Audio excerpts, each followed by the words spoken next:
Political science and public administration की smart study के लिए सब्सक्राइब करिए मेरा channel political science by doctor Shipra Verma and hit the bell icon for latest update of my videos. Hello dear friends, मैं doctor Shipra Verma स्वागत करती हूं आपका अपने channel political science by doctor Shipra Verma में। आज मैं पंडित दीनदयाल उपाध्याय जी के ऊपर वीडियो लेक्चर लेकर आई हूँ, जिसके अंतर्गत हम इनके द्वारा प्रतिपादित समस्त विचारों को, जिनमें कि एकात्म मानववाद का जो कॉन्सेप्ट है, प्रमुख रूप से डिस्कस करूँगी और इसे समझाऊंगी बिल्कुल सरल शब्दों में। तो चलिए शुरू करते हैं आज का वीडियो लेक्चर। सबसे पहले हम इनके जीवन परिचय के बारे में पढ़ेंगे। संक्षिप्त जीवन परिचय को हम देख लेंगे। फिर इन्होंने जो स्थापित की संस्थाएं और इनके द्वारा लिखी गई जो किताबें हैं उन पे डिस्कशन करेंगे, उनके बारे में ज्ञान प्राप्त करेंगे। फिर इनके द्वारा प्रतिपादित जो प्रमुख विचार हैं और सिद्धांत हैं उनके बारे में ही हम अध्ययन करेंगे इस वीडियो लेक्चर के माध्यम से। और वर्तमान समय में इनके विचारों की जो प्रासंगिकता है उसको भी हम डिस्कस करेंगे और देखेंगे। तो सबसे पहले इनका जीवन परिचय हम जान लेते हैं। तो डियर फ्रेंड्स, इनका जन्म हुआ था 25 सितंबर सन 1916 को। इनकी डेट ऑफ बर्थ थी 25 सितंबर 1916 और ये इनका जन्म उत्तर प्रदेश के मथुरा ज़िले के एक छोटे से गांव जिसका नाम था नगला चंद्रभान में हुआ था। इनका जन्म उत्तर प्रदेश के मथुरा ज़िले के एक छोटे से गांव नगला चंद्रभान में हुआ था।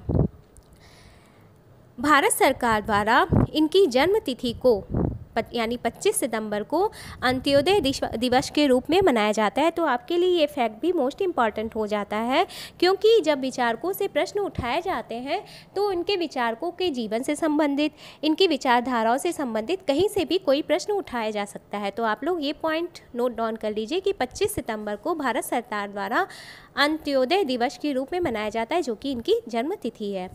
और मध्य प्रदेश सरकार ने इनकी जन्म शताब्दी के उपलक्ष्य में 2016 को, यानी इनके जन्म के जब 100 वर्ष पूरे हो गए तो 2016 को मध्य प्रदेश सरकार ने दीनदयाल वर्ष घोषित किया था। तो ये फैक्ट भी आपके लिए मोस्ट इम्पॉर्टेंट है, तो चाहें तो आप इसे नोट डाउन कर सकते हैं।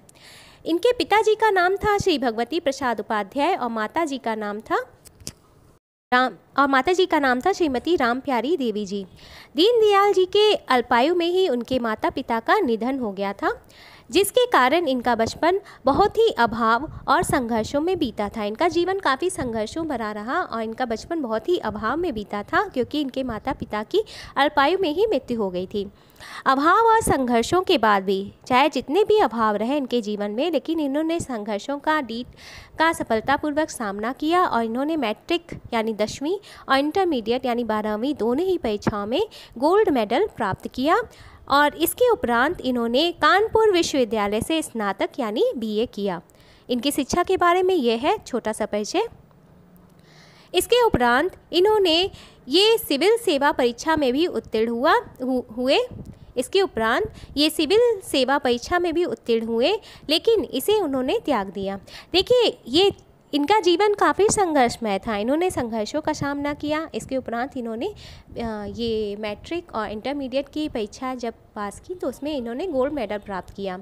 और स्नातक यानी BA करने के बाद इन्होंने सिविल सेवा में भी परीक्षा में भी पार्टिसिपेट किया, और लेकिन इसे इन्होंने त्याग दिया। उसमें उत्तीर्ण हुए लेकिन उन्होंने त्याग दिया। छात्र जीवन से ही ये राष्ट्रीय स्वयंसेवक संघ के सक्रिय कार्यकर्ता हो गए थे और कॉलेज छोड़ने के तुरंत बाद वे संघ के प्रचारक भी बन गए और एकनिष्ठ भाव से संघ का संगठन कार्य करने लगे। इन्होंने जब कॉलेज छोड़ दिया था तो ये राष्ट्रीय स्वयंसेवक संघ के साथ जुड़े हुए थे, एक सक्रिय कार्यकर्ता थे और संघ के प्रचारक के रूप में इन्होंने अपनी सेवाएं प्रदान की और संघ के संगठन का कार्य करने लगे। 1951 में अखिल भारतीय जनसंघ का निर्माण होने पर वे उसके संगठन मंत्री भी बन गए। देखिए, ये फैक्ट भी मोस्ट इम्पॉर्टेंट है। आपसे पूछा जा सकता है क्वेश्चन के रूप में कि इन्होंने अखिल भारतीय जनसंघ के संगठन मंत्री कब बनाए गए, तो आपके ये ऑप्शन के रूप में ईयर दे देगा, तो आपको सही ईयर को चूज़ करना होगा। तो ये फैक्ट भी आपके लिए इम्पॉर्टेंट है कि इन्होंने 1951 में ये अखिल भारतीय जनसंघ संघ का निर्माण होने पर उसके संगठन मंत्री बनाए गए थे। ठीक है, तो ये फैक्ट भी आप लोग चाहें तो नोट डाउन कर सकते हैं। इसमें से जो इम्पॉर्टेंट ये पॉइंट्स हैं आप लोग चाहें तो नोट डाउन कर लें। जनसंघ की स्थापना डॉक्टर श्यामा प्रसाद मुखर्जी द्वारा की गई थी। जनसंघ की स्थापना किसके द्वारा की गई थी? डॉक्टर श्यामा प्रसाद मुखर्जी द्वारा की गई थी। और मुखर्जी और तत्कालीन प्रधानमंत्री पंडित नेहरू की नीतियों से ये असहमत थे, लेकिन पंडित दीनदयाल उपाध्याय, जनसंघ के संस्थापक डॉक्टर श्यामा प्रसाद मुखर्जी तथा तत्कालीन प्रधानमंत्री, तत्कालीन भारतीय प्राइम मिनिस्टर पंडित नेहरू जी की नीतियों से असहमत थे। इसीलिए इन्होंने केंद्रीय मंत्री और वाणिज्य और उद्योग के पद से इस्तीफा दे दिया था। ठीक है, ये चूँकि इनके विचारों से असहमत थे इसीलिए इन्होंने केंद्रीय मंत्री और वाणिज्य और उद्योग के पद से इस्तीफा दे दिया था।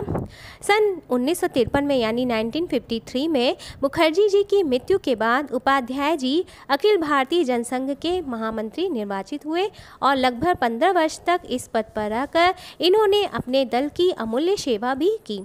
जब मुखर्जी जी की का देहांत हो गया तो इसके उपरांत इन्होंने 1953 में ये जनसंघ के महामंत्री निर्वाचित हुए और इस प्रकार से इन्होंने जनसंघ को अपनी अमूल्य सेवा प्रदान की लगभग 15 वर्षों तक। इसके उपरांत 1967 में वे अखिल भारतीय जनसंघ के अध्यक्ष भी निर्वाचित हुए। फरवरी 1968 को रेल यात्रा के दौरान मुगलसराय के आसपास इनका देहांत हो गया था। देखिए, जब ये फरवरी 1968 में रेल यात्रा कर रहे थे तो उसी दौरान मुगलसराय के आसपास इनका देहांत हो गया था। देखिए, चूँकि मुगलसराय के आसपास इनका देहांत हुआ था वो भी रेल यात्रा करते समय फरवरी 1968 में, तो इसी कारण से उत्तर प्रदेश सरकार द्वारा मुगलसराय रेलवे स्टेशन का नाम बदलकर दीनदयाल उपाध्याय रेलवे स्टेशन किया गया। ये फैक्ट्स पूछा जा सकता है आपके एग्ज़ाम में कि इनका देहांत कब हुआ, तो इनकी मृत्यु हुई थी फरवरी 1968 में। ऑप्शन के रूप में ये पूछ सकता है कि किस दौरान हुई या ये इनका देहांत कब हुआ, कैसे हुआ, किन परिस्थितियों में हुआ, तो ये फैक्ट भी पूछ सकता है। तो रेल यात्रा जब ये कर रहे थे तो मुगलसराय के आसपास इनका देहांत हो गया था और उत्तर प्रदेश सरकार द्वारा मुगलसराय रेलवे स्टेशन का नाम बदलकर दीनदयाल उपाध्याय रेलवे स्टेशन किया गया है। और इसके साथ ही गुजरात स्थित जो कांडला बंदरगाह है उसका नाम भी दीनदयाल बंदरगाह रखा गया। भारत के सबसे बड़े राजनीतिक दल जो भारतीय जनता पार्टी है उनके संस्थापकों में दीनदयाल उपाध्याय जी का योगदान महत्वपूर्ण रहा। देखिए, ये सारे फैक्ट्स जो मैं आपके साथ डिस्कस कर रही हूँ वीडियो लेक्चर के रूप में, ये सारे फैक्ट्स आपके लिए मोस्ट इम्पॉर्टेंट हैं। तो ये फैक्ट पूछा जा सकता है कि ये गुजरात के किस बंदरगाह का नाम दीनदयाल बंदरगाह रखा गया, तो गुजरात स्थित जो कांडला बंदरगाह है उसका नाम दीनदयाल बंदरगाह रखा गया है। और ये पूछ सकता है कि किस रेलवे स्टेशन का नाम बदलकर दीनदयाल उपाध्याय रेलवे स्टेशन किया गया, तो आपका आंसर हो जाएगा मुगलसराय रेलवे स्टेशन का नाम बदलकर दीनदयाल उपाध्याय रेलवे स्टेशन किया गया है। और ये जो भारतीय जनता पार्टी है उनके संस्थापकों में दीनदयाल उपाध्याय जी का योगदान अत्यंत महत्वपूर्ण रहा है। तो ये सारे फैक्ट्स, इनकी मृत्यु कब हुई थी? 1968 में हुई थी। और ये जनसंघ के अध्यक्ष कब बने थे? ये सारे फैक्ट्स आप लोग चाहें तो नोट डाउन कर सकते हैं। ये फैक्ट्स एग्ज़ाम में क्वेश्चन के रूप में पूछे जा सकते हैं। अब इनके द्वारा जो स्थापित संस्थाएं थी वो कौन कौन सी थी? तो सबसे पहले इन्होंने राष्ट्र धर्म प्रकाशन नामक संस्थान की स्थापना की थी और इसकी स्थापना इन्होंने अपने विचारों को, जो इनके द्वारा विचार व्यक्त किए गए तो उनके प्रकाशित करने के लिए की थी।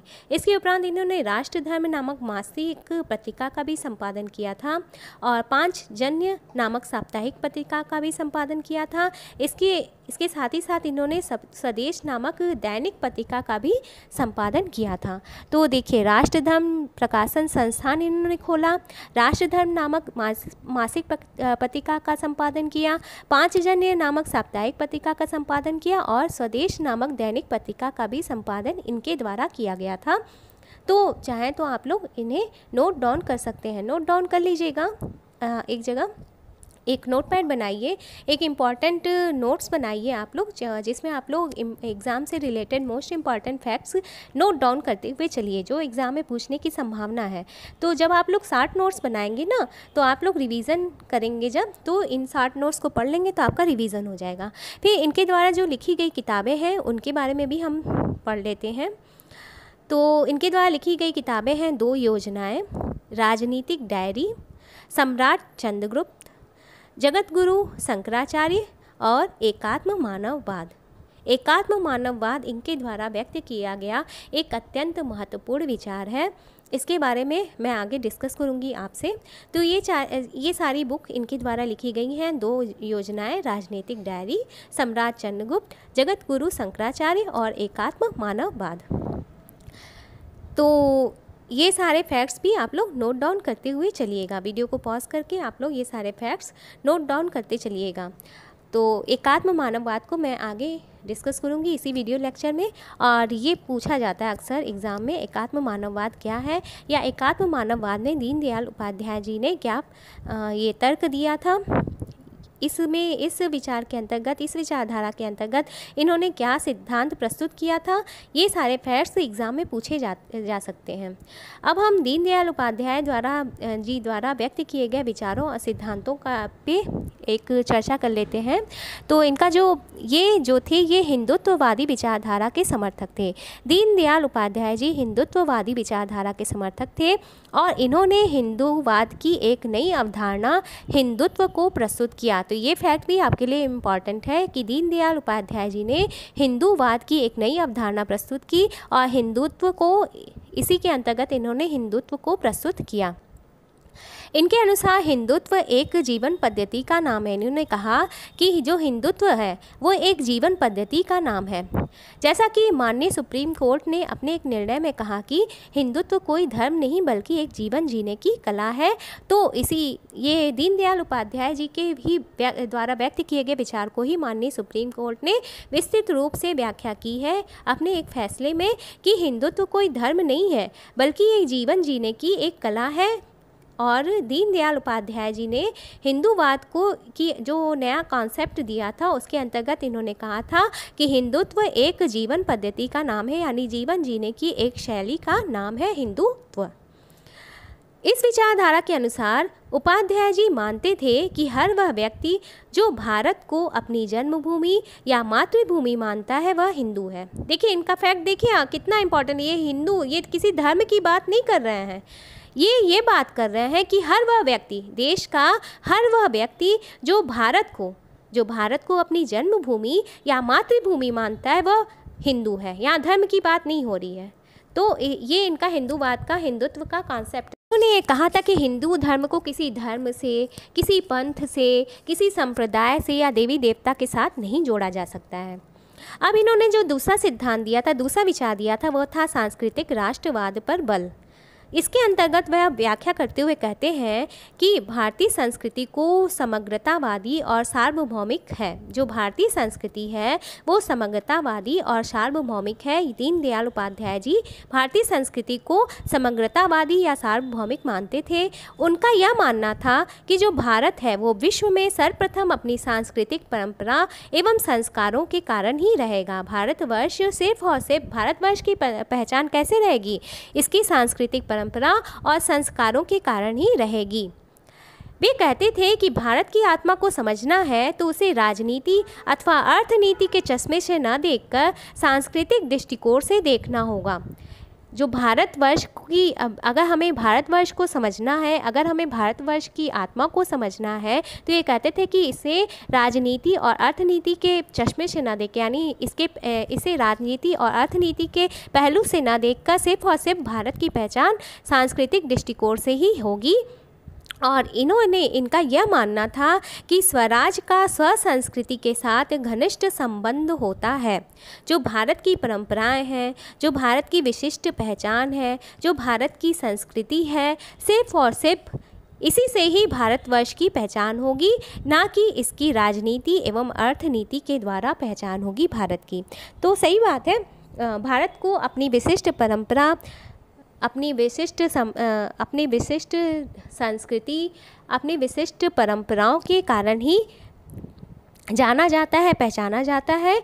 तो उपाध्याय जी इसे ही कहते थे कि स्वराज का स्व संस्कृति के साथ घनिष्ठ संबंध होता है, अपनी संस्कृति के साथ स्वराज का घनिष्ठ संबंध होता है। इसी को व्याख्या करते हुए दीनदयाल उपाध्याय जी ने सांस्कृतिक राष्ट्रवाद पर बल दिया था और कहा था कि भारत की जो अपनी विशिष्ट सांस्कृतिक परंपरा है, जो भारतवर्ष के विभिन्न लोगों द्वारा, जो भारत में विभिन्न संप्रदाय हैं, विभिन्न जातियां हैं, उनकी अलग अलग संस्कृति है, उनकी अलग अलग भाषा शैली है, लेकिन इन विभिन्न भाषा शैली, परंपराओं, रीति रिवाजों, भाषा, धर्म, जाति के बावजूद भी भारत एकता का उदाहरण प्रस्तुत करता है। तो इसी कारण से इसकी पहचान है भारतवर्ष की। अब हम इनके द्वारा व्यक्त किए गए सबसे महत्वपूर्ण सिद्धांत, जिसे कि फैक्ट के रूप में आपसे पूछा जा सकता है एग्ज़ाम में, एकात्म मानववाद की चर्चा करेंगे। तो डियर फ्रेंड्स, उपाध्याय जी के दर्शन पर जगत गुरु शंकराचार्य के अद्वैत सिद्धांत का बहुत अधिक प्रभाव था। जगत गुरु शंकराचार्य जी ने जो अद्वैत सिद्धांत का प्रतिपादन किया था, उसका बहुत घनिष्ठ प्रभाव पड़ा था उपाध्याय जी के दर्शन पर। अद्वैत सिद्धांत क्या है, इसके बारे में हम जान लेते हैं। तो अद्वैत सिद्धांत के अनुसार ब्रह्म सत्य, जगत मिथ्या, ब्रह्मो जियो न पर, यानी सिर्फ और सिर्फ ब्रह्म सत्य है और जगत क्या है, मिथ्या है, और ब्रह्म जीवो ना परः। इस सिद्धांत पे आधारित है अद्वैत सिद्धांत, ठीक है। अर्थात ब्रह्म ही एकमात्र सत्य है और जगत यानी संसार मिथ्या है तथा हम सब जीव ब्रह्म ही हैं। ये सिद्धांत का मानना था कि सिर्फ और सिर्फ ब्रह्म ही एकमात्र सत्य है और जो संसार है वो क्या है, एक झूठ है, यानी मिथ्या है। मिथ्या यानी झूठ है। और हम सब जो पृथ्वी पर निवास करने वाले जितने भी जीव हैं वो ब्रह्म का ही स्वरूप है, ब्रह्म का ही अंश है, यानी अहम ब्रह्मास्मि, यानी मैं ही ब्रह्म हूँ। ये सिद्धांत था अद्वैत सिद्धांत, और जिसका प्रतिपादन किया था किसने, जगत गुरु शंकराचार्य जी ने।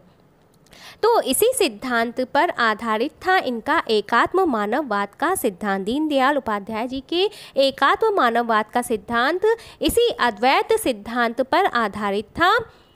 इसी सिद्धांत के अनुसार उपाध्याय जी कहते थे कि किसी भी मनुष्य में किसी भी आधार पर कोई भेदभाव नहीं किया जाना चाहिए, क्योंकि जो सभी मानव जाति है वो एक ही ब्रह्म का अंश है।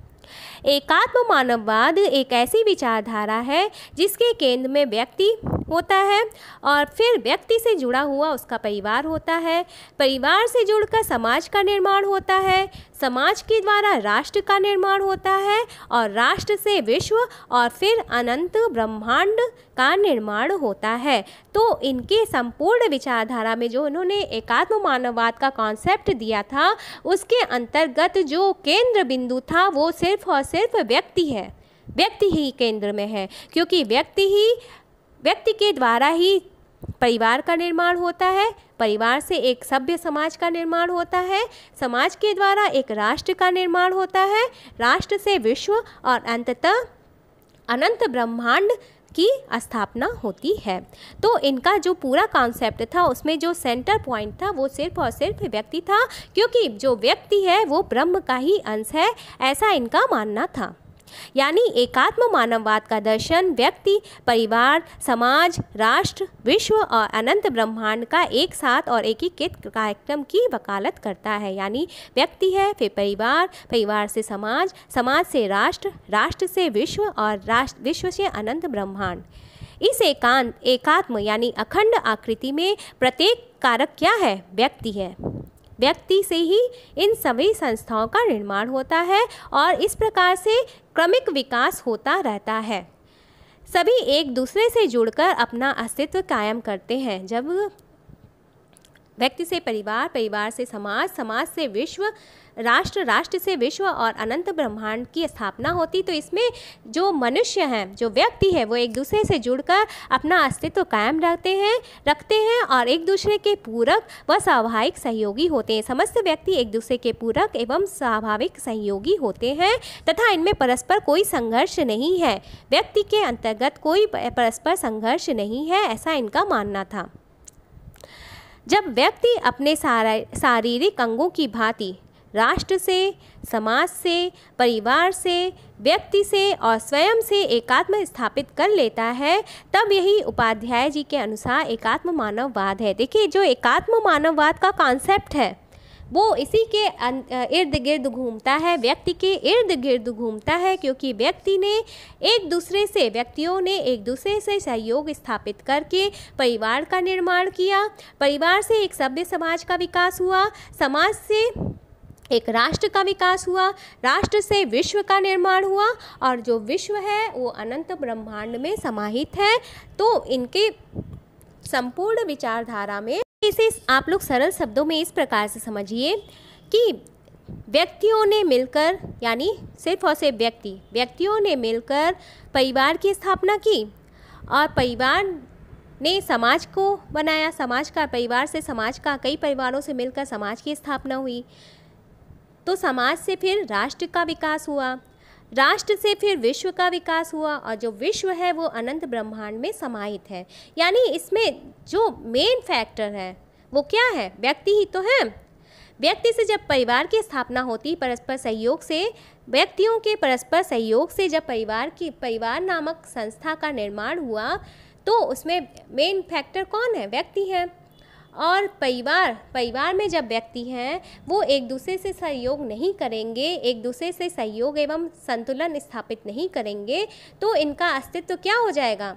समाप्त हो जाएगा ना। जब इनमें परस्पर सहयोग की भावना नहीं रहेगी, परस्पर विद्रोह या विरोध की भावना रहेगी, तब इनका अस्तित्व समाप्त हो जाएगा। तो वही कह रहे हैं दीनदयाल उपाध्याय जी कि यही एकात्म मानववाद है, जिसमें व्यक्ति एवं उनके द्वारा स्थापित समस्त संस्थाएं क्रमिक रूप से विकसित होती हैं और उनमें परस्पर सहयोग की भावना रहती है। इनके द्वारा व्यक्त किया गया एक और विचार है अंत्योदय का विचार, उसके बारे में भी हम जान लेते हैं। तो जो अंत्योदय है वो उपाध्याय जी का एक आर्थिक विचार है। अंत्योदय का विचार उपाध्याय जी द्वारा व्यक्त किया गया एक आर्थिक विचार है, और अंत्योदय का जो सरल अर्थ है वह है समाज के अंतिम व्यक्ति का उदय। यानी समाज में जो अंतिम लाइन का भी व्यक्ति है उस तक भी समाज के संसाधन पहुंचने चाहिए, यही है अंत्योदय। अंत्योदय के विचार को साकारित करने के लिए उपाध्याय जी ने आर्थिक लोकतंत्र की स्थापना पर जोर दिया। आर्थिक विकास के साथ साथ समाज के अंतिम व्यक्ति का भी आर्थिक रूप से कल्याण सुनिश्चित हो। तो ये था दीनदयाल उपाध्याय जी द्वारा व्यक्त किया गया अंत्योदय का कॉन्सेप्ट। तो डियर फ्रेंड्स, मैंने इस वीडियो लेक्चर में दीनदयाल उपाध्याय जी के संक्षिप्त जीवन परिचय को डिस्कस करने के साथ ही साथ इनके द्वारा स्थापित संस्थाओं, इनकी द्वारा रचित किताबों और इनके द्वारा व्यक्त किए गए विचारों को आपके सामने सरल शब्दों में प्रस्तुत किया। अगर आप इसे लाइक कर रहे हैं तो प्लीज़ इसे लाइक करिए। इसे जब आप लाइक करेंगे, मेरे वीडियो लेक्चर्स को लाइक करेंगे, तो मुझे इससे मोटिवेशन मिलता है। तो अगर पसंद आया आपको मेरा लेक्चर तो इसे लाइक करिए। नीडफुल स्टूडेंट्स में इसे ज़्यादा से ज़्यादा शेयर कर दीजिए स्टडी ग्रुप्स के माध्यम से, चाहे वो फेसबुक का ग्रुप हो, चाहे वो व्हाट्सएप का ग्रुप हो, चाहे वो टेलीग्राम का ग्रुप हो, उसमें शेयर कर दीजिएगा। मेरे चैनल पर नए आए हैं तो प्लीज़ सब्सक्राइब द चैनल और नोटिफिकेशन बेल को ऑल की सेटिंग पर सेट कर दीजिएगा। कमेंट में अपना सुझाव भी दीजिएगा। तो इसी तरह के अन्य यूज़फुल वीडियो के साथ आपके सामने फिर से प्रस्तुत होंगी। तब तक के लिए बाय, टेक केयर।